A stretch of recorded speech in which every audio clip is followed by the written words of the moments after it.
స్వర్గవాస ఎవరు? హలో అమ్మా కోడలి పిల్ల, నేనమ్మా మీ మావయ్య గారిని స్వర్గం నుంచి మాట్లాడుతున్నాను.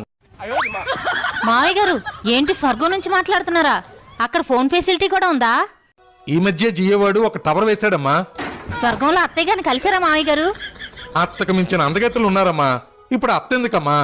అంత అందగత్తులుంటే వాళ్ళతో డాన్స్ వేసుకోకుండా నాకెందుకు ఫోన్ చేశారు మావయ్య గారు? మన ఎదురింటి శంకర్రావు గారు లేడు?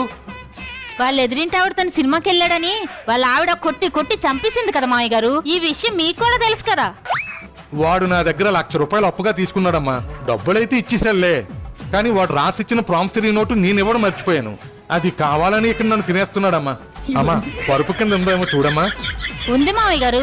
కొంపతీసి ఆ నోటు మీకు ఇవ్వడానికి నన్ను గాని మీ అబ్బాయిని గాని చచ్చిపోమంటారా ఏంటి? మన వెనకింటి దివాకరం కొన ఊపిరితో కొట్టుమిట్టాడుతున్నాడమ్మా. తులసి నీళ్ళు కూడా పోసేస్తున్నారులే. నువ్వేదో